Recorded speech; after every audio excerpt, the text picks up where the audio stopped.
بسم اللہ الرحمن الرحیم۔ حضور اکرم صلی اللہ علیہ وسلم نے ارشاد فرمایا، کوئی شخص مومن اس وقت تک نہیں ہو سکتا جب تک اس کو میری محبت اپنی جان سے بھی زیادہ نہ ہو۔ حضرت عمر فاروق رضی اللہ تعالیٰ عنہ نے عرض کیا، اے اللہ کے رسول، اب آپ مجھے اپنی جان سے بھی زیادہ محبوب ہیں؟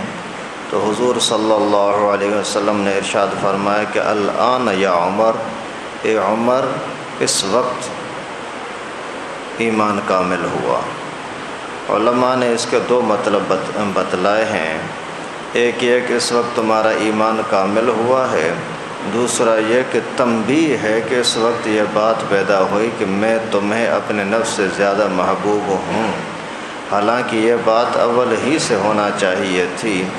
سہیل تستری رحمہ اللہ فرماتے ہیں کہ جو شخص ہر حال میں حضور صلی اللہ علیہ وسلم کو اپنا والی نہ جانے اور اپنے نفس کو اپنی ملک میں سمجھے، وہ سنت کا مزہ چکھ نہیں سکتا۔ اپنے آپ سے زیادہ اگر رسول اللہ صلی اللہ علیہ وسلم سے محبت ہے تو پھر سنت کا مزہ، پیغمبر کریم صلی اللہ علیہ وسلم کے عمل کے مطابق عمل کرنے کی جو لذت ہے وہ پھر محسوس ہوگی، اس سے پہلے نہیں۔ آج کل اکثر آدمی تھوڑا سوچے تو آج کل ہم لوگوں کو سنت پر عمل کرنے کا مزہ نہیں آتا۔ کام تو کر لیتے ہیں، بھائی نماز کا ٹائم ہے نماز پڑھ لی، قرآن کا ٹائم ہے تلاوت کر لی، ذکر کر لیا، سب کچھ کرتے ہیں، لیکن جس طرح سے کھانے میں مزہ آتا ہے، کہیں گھومنے پھرنے میں تفریح میں مزہ آتا ہے، ایسا مزہ نہیں آتا، حالانکہ زیادہ آنا چاہیے، اس سے زیادہ آنا چاہیے، آتا نہیں ہے۔ اس کا سبب یہ ہے کہ ہمیں پیغمبر کریم صلی اللہ علیہ وسلم کے ساتھ اپنے آپ سے زیادہ محبت نہیں ہے۔ محبت کر کے دیکھیں، پھر دنیا کی کسی چیز میں اتنا مزہ نہیں آئے گا۔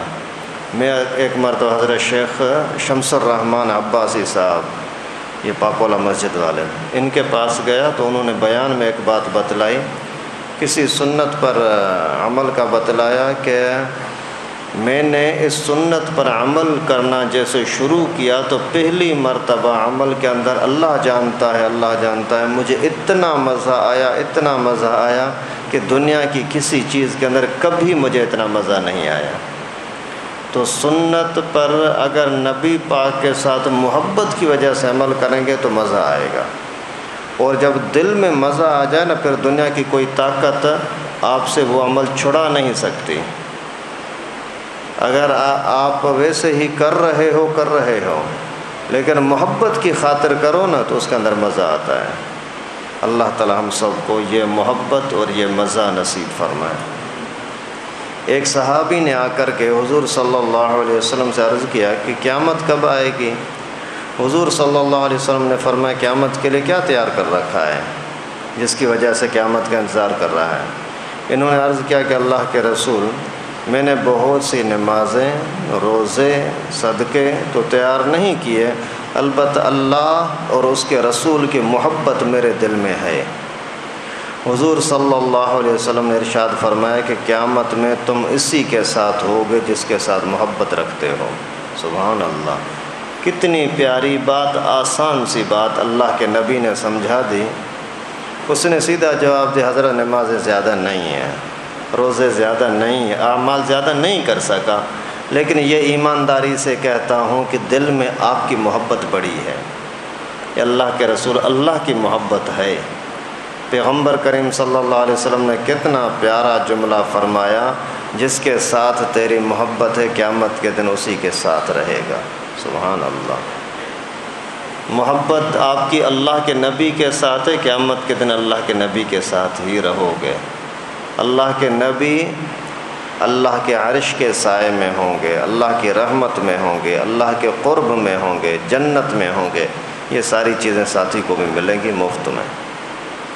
حضور صلی اللہ علیہ وسلم کا یہ ارشاد کہ آدمی کا حشر اسی کے ساتھ ہوگا جس کے ساتھ اس کی محبت ہے، کئی صحابہ نے نقل کیا ہے، جن میں عبداللہ بن مسعود رضی اللہ تعالیٰ عنہ، ابو موسیٰ اشعری، صفوان، ابو ذر وغیرہ بہت سارے۔ حضرت انس رضی اللہ تعالیٰ عنہ فرماتے ہیں کہ صحابہ کرام رضی اللہ تعالی عنہم اجمعین کو جس قدر خوشی اس ارشاد مبارک سے ہوئی، کسی چیز سے بھی اتنی خوشی کبھی نہیں ہوئی۔ اور ظاہر بات ہے، ہونا بھی چاہیے تھا کہ حضور صلی اللہ علیہ وسلم کی محبت تو ان کے رگ رگ میں تھی، پھر ان کو کیوں نہ خوشی ہوتی۔ حضرت فاطمہ رضی اللہ تعالیٰ عنہ کا مکان شروع میں حضور صلی اللہ علیہ وسلم سے ذرا دور تھا۔ ایک مرتبہ حضور صلی اللہ علیہ وسلم نے ارشاد فرمایا کہ میرا دل چاہتا ہے کہ تمہارا مکان تو قریب ہی ہو جاتا، میرا دل چاہتا تھا تمہارا مکان تو قریب ہی ہو جاتا۔ حضرت فاطمہ نے عرض کیا کہ حارثہ کا مکان آپ کے قریب ہے، ان سے فرما دیں کہ میرے مکان سے تبدیل کر لیں۔ حضور صلی اللہ علیہ وسلم نے فرمایا کہ ان سے پہلے بھی تبادلہ ہو چکا ہے، اب تو شرم آتی ہے۔ حارثہ رضی اللہ تعالیٰ عنہ کو اس کی اطلاع ہوئی، فوراً حاضر ہو کر کے عرض کیا کہ اللہ کے رسول، مجھے معلوم ہوا ہے کہ آپ اپنی بیٹی فاطمہ کا مکان اپنے قریب چاہتے ہیں، یہ میرے مکانات موجود ہیں، ان سے زیادہ قریب کوئی مکان نہیں، جون سا بھی مکان آپ کو پسند ہو تبدیل کر لیں۔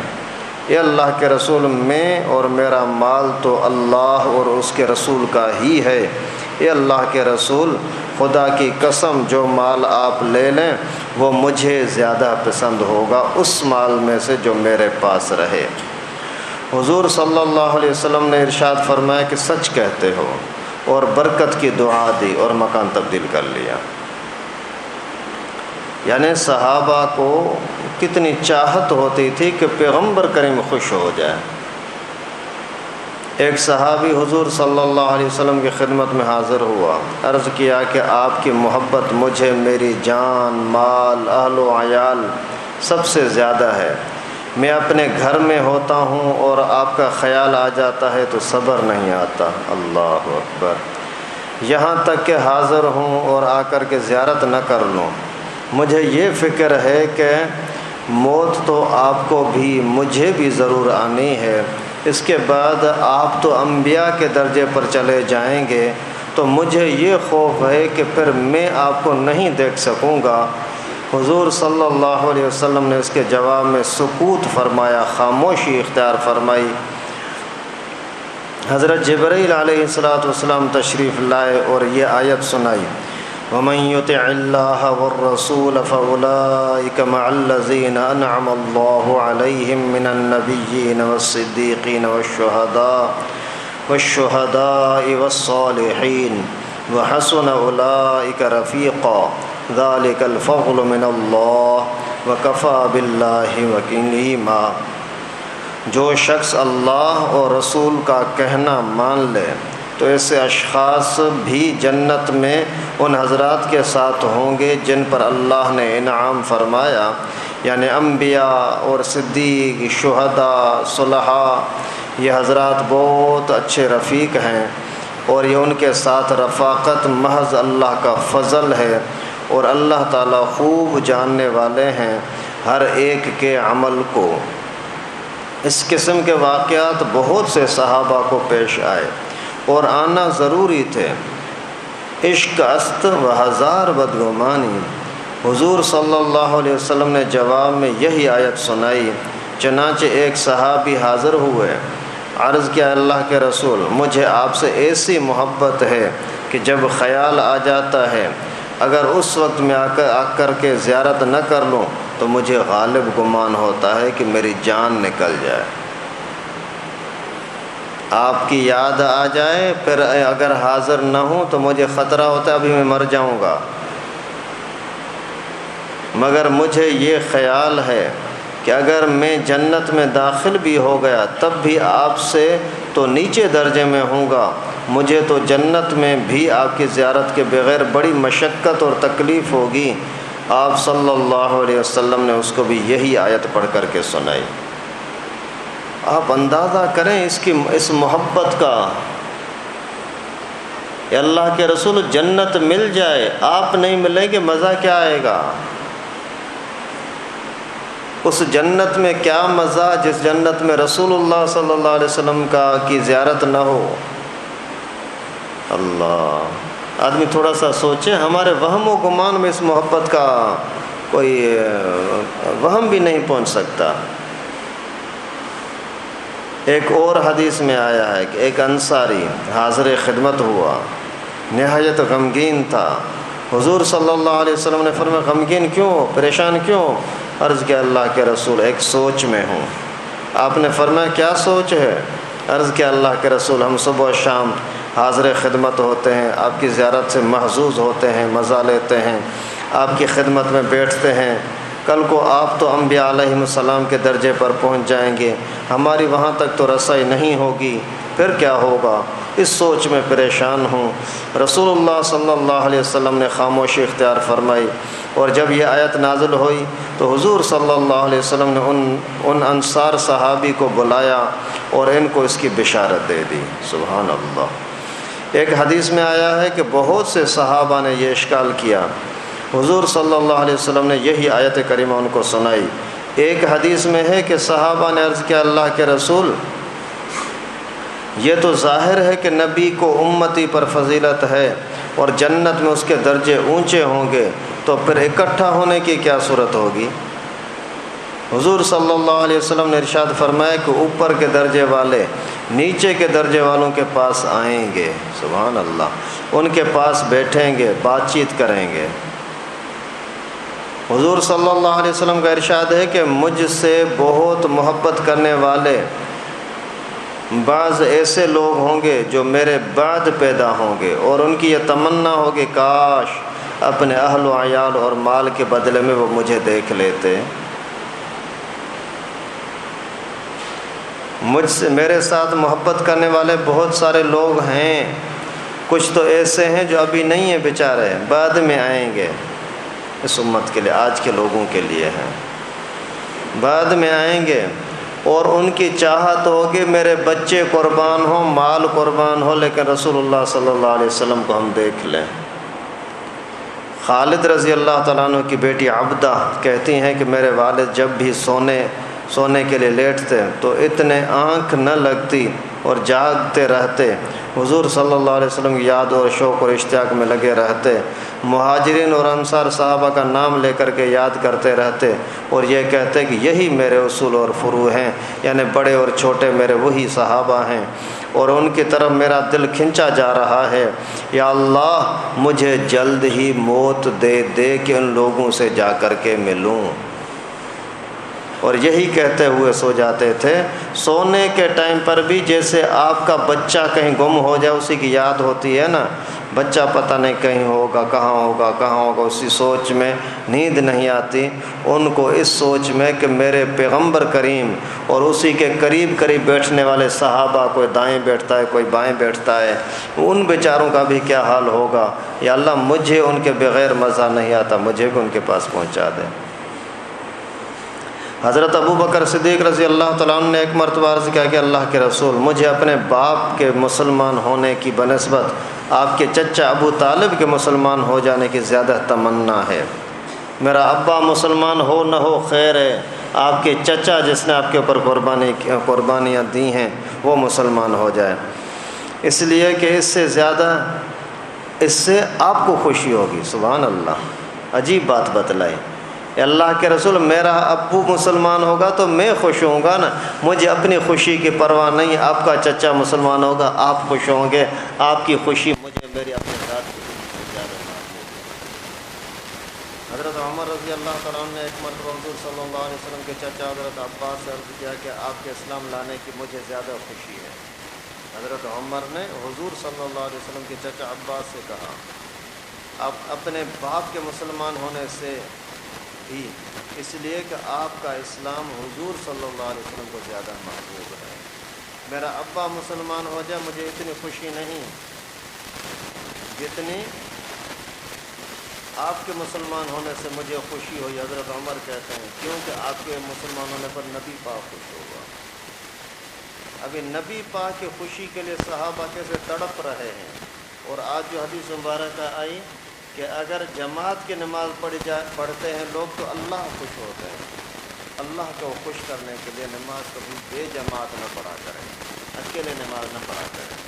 حضرت عمر رضی اللہ تعالیٰ نے ایک مرتبہ رات کو حفاظتی گشت فرما رہے تھے. ایک گھر میں سے چراغ کی روشنی محسوس ہوئی.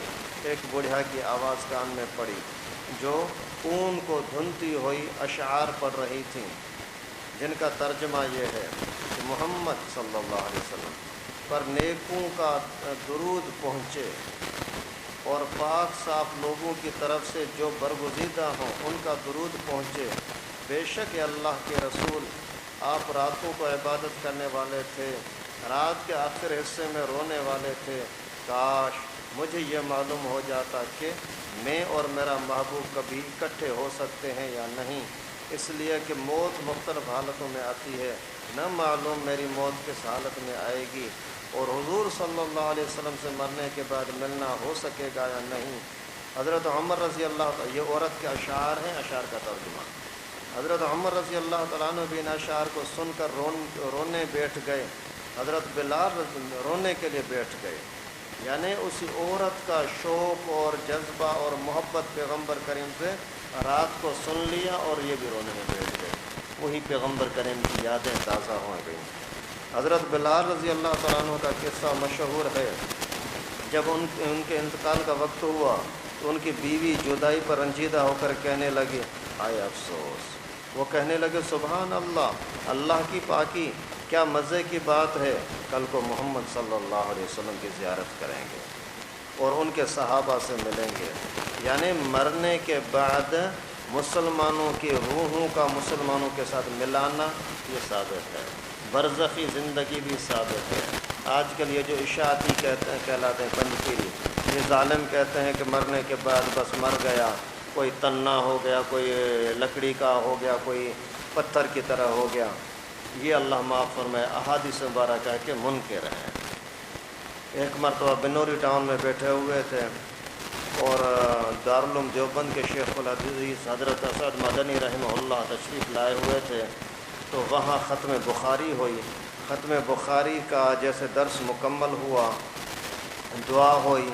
دعا بھی بالکل خاموشی والی اور کوئی آواز نہیں تھی، لیکن پوری مسجد کے اندر جتنے بندے تھے، مولوی غیر مولوی، سارے کے سارے باقاعدہ سسکیاں بھر کے رو رہے تھے. دوسرے دن اخباروں میں بھی آیا کہ بنوری ٹاؤن کے اندر دعا سری تھی، خاموشی والی، کوئی آواز نہیں تھی، لیکن ہر بندہ رو رہا تھا. تو اسی مجلس کے اندر حضرت مولانا عبدالرزاق اسکندر صاحب رحمہ اللہ، جو وہاں کے شیخ الحدیث اور محترم صاحب تھے، انہوں نے حضرت دیوبند والے بزرگ حضرت اسد مدنی سے عرض کیا حضرت ہمارے طلباء کی خواہش ہے کہ ہمیں اجازت حدیث دے دیں، کہ ہمیں بھی پڑھانے کی اجازت ہے، آپ ہمیں بھی اجازت دے دیں. تو حضرت مدنی رحمہ اللہ نے فرمایا اس مجلس میں جتنے بھی علماء بیٹھے ہیں ان سب کو میری طرف سے اجازت ہے. الحمدللہ. اسی نقطۂ نظر سے مجھے بھی ڈائریکٹ حضرت دارالعلوم دیوبند والے بزرگ سے الحمدللہ حدیث پڑھانے کی اجازت ہے. اور پھر اس میں یہ شرط لگائی جتنے علماء اس مجلس میں بیٹھے ہیں سب کو اجازت ہے، اس شرط پر کہ ان کا نظریہ عقیدہ اسی طرح کا ہو جو دیوبند والوں کا عقیدہ ہے، جو کہتے ہیں آدمی مرنے کے بعد لکڑی کے تنے کی طرح ہو جاتا ہے، پتھر کی طرح ہو جاتا ہے، کوئی حساب کتاب، کوئی برزخ کی زندگی نہیں ہوتی. ان کے ساتھ ہمارا کوئی واسطہ نہیں. تو اللہ معاف فرمائے یہاں دیکھیں صراحتاً یہ واقعات آ رہے ہیں کہ حضرت بلال رضی اللہ تعالیٰ عنہ فرماتے ہیں آج میں جا کر کے پیغمبر کریم کے ساتھ ملوں گا. وہ عورت کہتی ہے میں جا کر کے پیغمبر کریم کے ساتھ ملوں. سارے صحابہ کرام کے واقعات. کیا آج کل کے یہ لوگ پنجپیری یہ صحابہ سے زیادہ دین کو سمجھنے والے ہیں؟ اللہ تعالیٰ سے دعا ہے کہ اللہ پاک ہم سب کو صحابہ کرام کی، رسول اللہ کی، اللہ کی محبت نصیب فرمائے. وآخر دعوانا الحمدللہ.